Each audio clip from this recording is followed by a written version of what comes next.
أشهد أن لا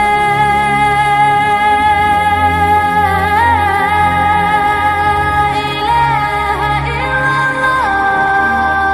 السلام علیکم ورحمۃ اللہ وبرکاتہ. محترم ناظرین، قربانی کا موقع ہے، عید الاضحیٰ کا موقع ہے. بہت سارے لوگ ہیں جو قربانی کے متعلق مسائل معلوم کرتے ہیں. ہمیں بھی اس کی ضرورت محسوس ہوئی کہ قربانی کے متعلق ضروری مسائل پر ایک ویڈیو کلپ بنا کر آپ حضرات کو ضروری مسائل سمجھا دیے جائیں. اس سے پہلے ویڈیو کلپ میں ہم نے آپ حضرات کو تفصیل سے سمجھایا تھا کہ قربانی کس پر واجب ہے. بہرحال جن لوگوں پر قربانی واجب ہے ان لوگوں کو قربانی کرنی چاہیے.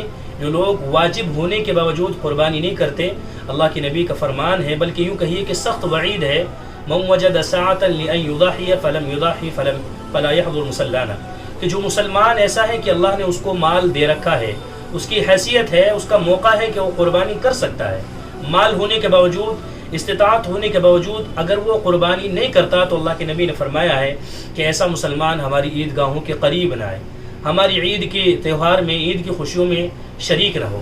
بہرحال یہ بڑی سخت وعید ہے اور قربانی کا بہت بڑا ثواب ہے سب لوگوں کو. بلکہ میں یوں کہتا ہوں کہ قربانی جن پر واجب ہے ان کے لیے تو ضروری ہے، اور جن لوگوں پر واجب نہیں ہے ان کو بھی قربانی کر کے اتنا بڑا ثواب حاصل کرنا چاہیے. حدیث میں آتا ہے کہ قربانی کے جانور پر جتنے بال ہوتے ہیں، ہر ایک بال کے بدلے اللہ اس کو ایک نیکی عنایت فرماتے ہیں. کتنے بال ہوتے ہیں؟ ظاہر ہے ایک جانور پر اگر صبح سے شام ہو جائے اور کوئی شخص اکیلا بال گننے کے لیے بیٹھ جائے تو گن نہیں سکتا. اس لیے سب کو فکر کرنی چاہیے. بہرحال اس سے پہلی ویڈیو کلپ کے اندر ہم نے کچھ ضروری مسائل بتلایا تھا کہ جانور کس طرح ہونا چاہیے اور اس کی عمر کتنی ہونی چاہیے. اور اس ویڈیو کلپ کے اندر آپ کو بتلائیں گے کہ جو جانور آپ عید الاضحیٰ کے لیے، قربانی کے لیے خرید رہے ہیں، اس جانور میں کوئی ایسا عیب نہیں ہونا چاہیے کہ جو اس کو عیبدار بنا دے. جانور ایسا لنگڑا نہ ہو جو چل ہی نہ سکتا ہو، ایسا زبان کٹا نہ ہو جو بولنے پر قادر نہ ہو، ایسا دانت ٹوٹا نہ ہو جو کھا ہی نہ سکتا ہو، ایسے ہی دم کٹا ہوا، پونچھ کٹا ہوا نہ ہو جو بدنما معلوم ہوتا ہو، ایسے ہی کان کٹا ہوا نہ ہو. بالکل اگر کان کٹا ہوا ہے تو ایسے جانور کی قربانی بھی درست نہیں ہوگی. ایسے ہی کوئی جانور ہے اندھا ہے، بالکل دیکھ ہی نہیں پاتا، آنکھوں کی روشنی بالکل ختم ہے، تو ایسے جانور کی بھی قربانی درست نہیں ہوتی ہے. ایسے ہی لنگڑا جانور جو چل ہی نہیں پاتا ہو، اور اگر چل پاتا ہو تو ایک پیر کو اٹھا لیتا ہو، یعنی لنگڑا کر چلتا ہو، چوتھا پیر ٹیک ہی نہ پاتا ہو، تو ایسے جانور کی بھی قربانی درست نہیں ہوتی. ایسے ہی کوئی مادہ جانور ہے، بھینس ہے، جو ہمارے یہاں مختلفی جانور ہے، یا اسی طرح بکری ہے، اور بکری کے 2 تھنوں میں سے ایک تھن خشک ہو گیا ہے، تو ایسی بکری کی بھی قربانی درست نہیں ہوگی. ایسے ہی جو مختلفی جانور ہے، بھینس ہے، اگر بھینس کے 4 تھنوں میں سے 2 تھن خشک ہو گئے ہیں تو ایسی بھینس کی بھی قربانی درست نہیں ہوتی ہے. بہرحال جو جانور ہم خرید رہے ہیں اس کو دیکھ بھال کر خریدنا چاہیے کہ اس میں کوئی ایسا ظاہری عیب نہ ہو کہ جو جانور کو معیوب کر دے، جانور کو عیبدار بنا دے.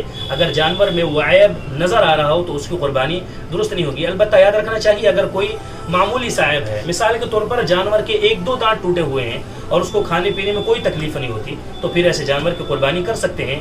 ایسے ہی کسی جانور کے بچپن سے سینگ ہی نہیں آئے نہیں قدرتی طور پر، یا آئے تھے تو اس کے مالک نے اس سینگ کی جگہ کو جلا دیا ہے آگ وغیرہ سے، تو ایسے جانور کی بھی قربانی کر سکتے ہیں. البتہ اگر کسی جانور کا سینگ ٹوٹا ہے اور ٹوٹنے کا اثر اس کے دماغ تک پہنچا ہے، یہ دیکھ کر اندازہ ہو جائے گا، اگر سینگ ٹوٹنے کا اثر جانور کے دماغ تک پہنچا ہے تو پھر ایسے جانور کی قربانی بھی درست نہیں ہوگی.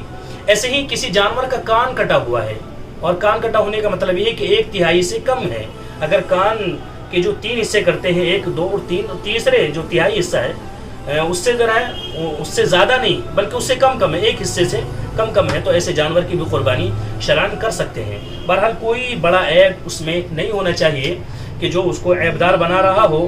زبان کٹا ہوا، اگر تھوڑی موڑی سی زبان کٹی ہوئی ہے تو اس جانور کی قربانی کر سکتے ہیں. اگر زبان کا اکثر حصہ کٹ گیا ہے تو پھر ایسے جانور کی قربانی کرنا بھی درست نہیں ہوگا. بہرحال ایسا صاف ستھرا جانور ہونا چاہیے جو خود اپنے پیروں پر چلے، اپنے آپ کھا سکتا ہو اور دیکھ سکتا ہو، چل پھر سکتا ہو. صاف ستھرا جانور ایسا قربانی کا ہونا چاہیے. حدیث پاک میں اس کو بتلایا گیا ہے.